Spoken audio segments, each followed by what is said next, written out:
point, your dedicated core base is still going to pay for it and still find the value in that, then that can kind of help set the precedence in terms of, okay, one main good reason why you should set the price maybe a little bit higher, because you know that they're going to be paying for that, and you know that they're going to be happy with it anyways. Now, keep in mind, there's always going to be someone who doesn't like your price, and if they're not complaining about it, well, that's not necessarily a good thing either, because you should always have someone who's complaining about your price to an extent, and because you can never make anybody happy. So going into with that idea and mindset too is important as well.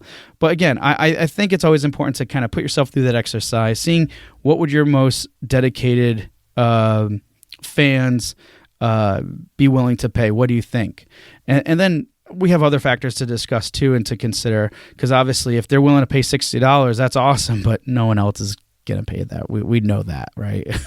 Like, unless you really feel you can compete with the AAA there, but I don't think anybody should go with that strategy. And if you do, please let me know. I would love to have you as a guest on the show.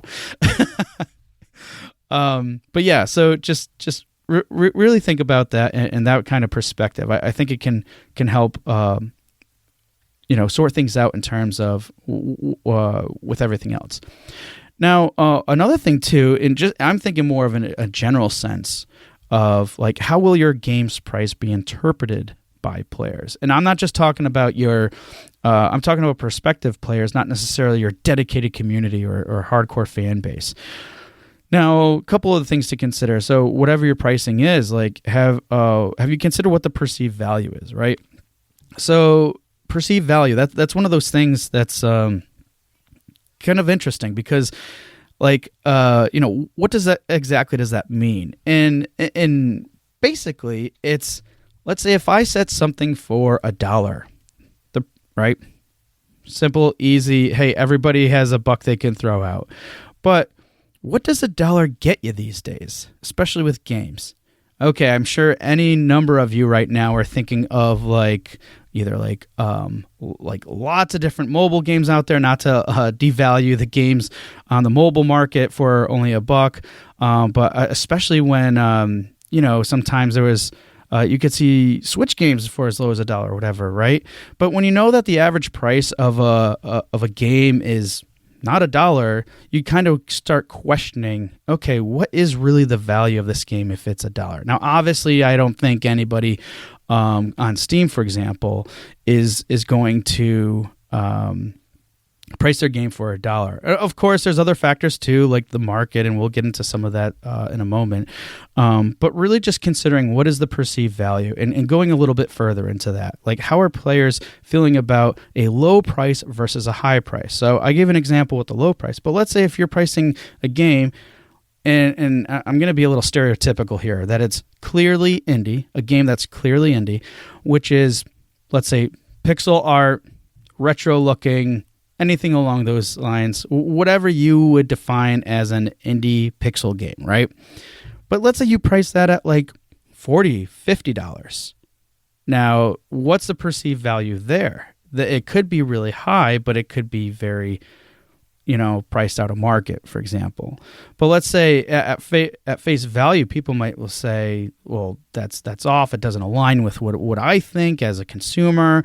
So it's really important just to kind of like go both ways and see how does that play. So making sure that their production value aligns with the price too. So whether it's like 2D or 3D or all those other different factors are going to kind of play into the pricing in terms of how players are going to look at that and feel what is, justified and everything else. So, again, really thinking about the low end and the high end and stuff is really important, and how that game's perceived value is interpreted by those players. Now, another question is, how much value are players getting with your game? So one thing I want to say, because I think a lot of people get caught up in this area, is it's not about the experience, but it's about like how many hours they're playing, right? I would say the opposite. I think it's all about the experience and not necessarily about the hours. Now, hours are an important thing to consider too. And I think a lot of us are really familiar with seeing like reviews and people saying, "Oh, it was a good game, but I beat it in like, an hour or whatever," right? Or sometimes the expectations are very unrealistic. They're like, "Oh, I beat it in 20 hours," and yeah. And I mean, wow, like for me, 20 hours sounds like that's a pretty robust game based off of, how much time and energy I have to play games. So those are the types of things to consider. But again, this is why I'm asked earlier, is your game ready and does it provide the best experience possible? Because that's going to be more the selling point, I think, than anything else, at least as a key factor, right? Just my thoughts about it. Now, hours are still important. For example, like, considering is there replay value and what's that replay value like? That's definitely important too, because getting a little bit more hours on there from that perspective and people wanting to replay it again is definitely a good thing. But what I'm trying to say too is your pricing shouldn't necessarily be dictated based off of how long or short the game is. It should be more based off of the experience and the value that experience provides. So when you're really thinking about, pricing too, just think about that overall value. How important is that experience for those players? What type of experience are you providing? And try to determine what that, how that price can, sit around that aspect of the game. So another thing, obviously, to consider is how do players compare you to the market? Now, this is super important, and I'm sure something we're all familiar with is just making sure you are familiar with the market and what the price range is, and making sure that you're pricing something within reason. And another thing too is consider knowing, is the market saturated or is the game that you're making in high demand? Those are all other factors to consider, but I wouldn't necessarily go into whatever market you're in, if it's saturated or not. I wouldn't necessarily go I've heard this terminology before called race to the bottom. Let's say the standard price here is like $15. I'm going to do $9. Just so that way you can outprice all these other people. Because again, that question, and even though it's a much smaller window here, that question goes into effect, which is, what is the perceived value of this game? If I know as a player that the market is, the average is about, $15-$20, and you're pricing your game at $9, and I have a few other people in my wish list, who am I going to consider over you if that's where the decision lies, right?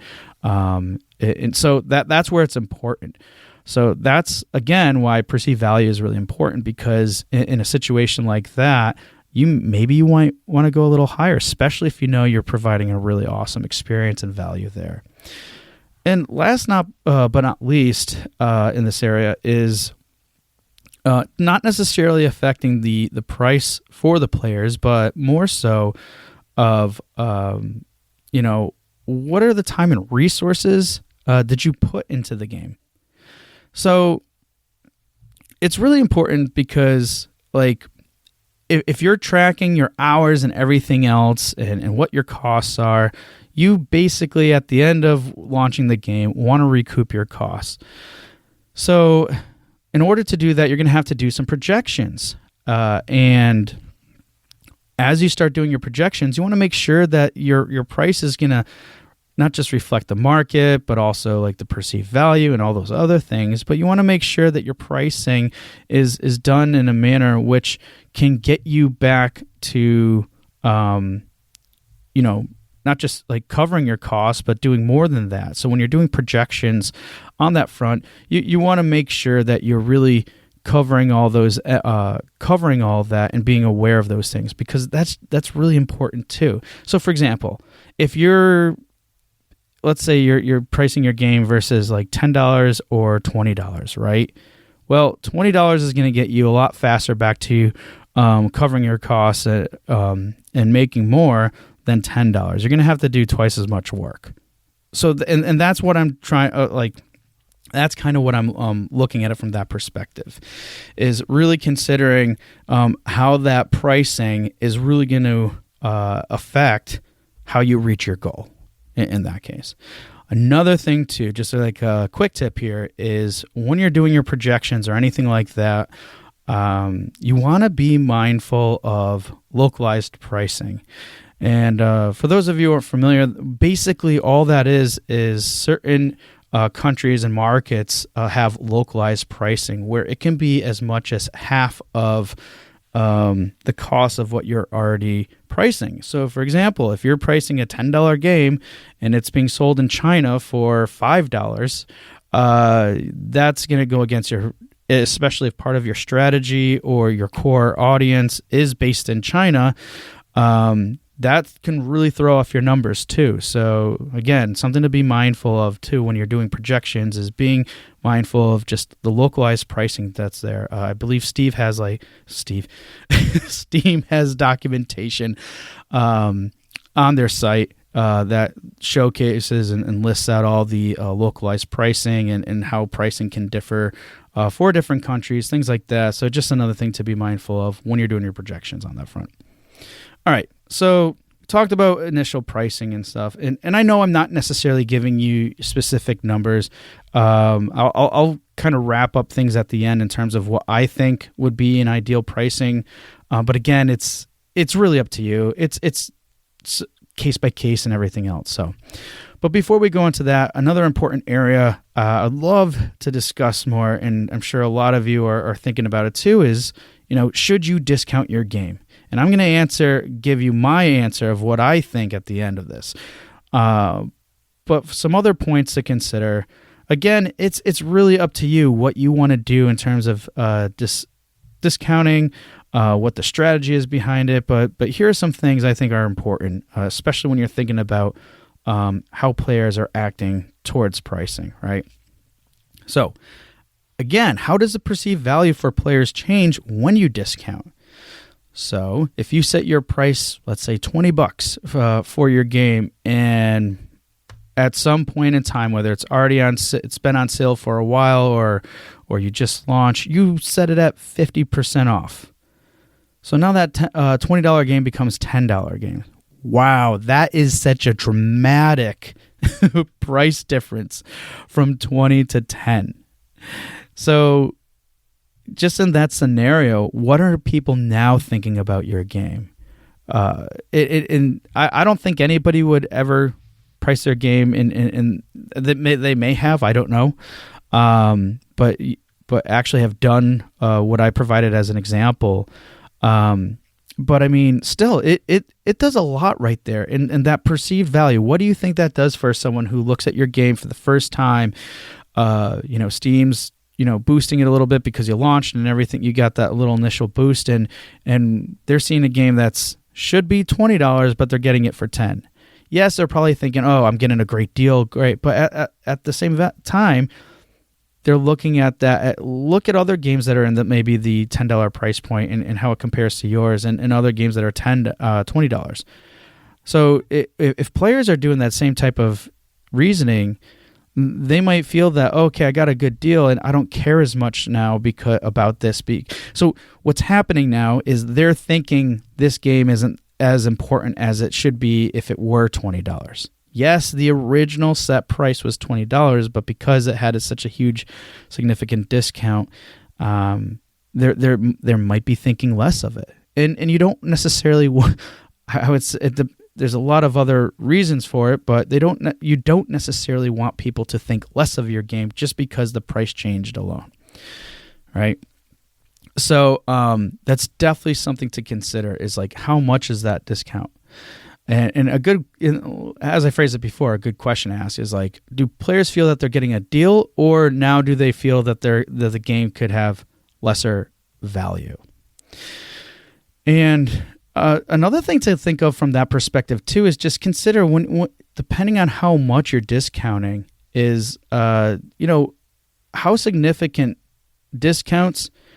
They also require a significant amount of volume to make up for that difference. So with anything that's like 50% off or whatever, you're making up now, in order to hit those projections and everything else, unless you already made projections with these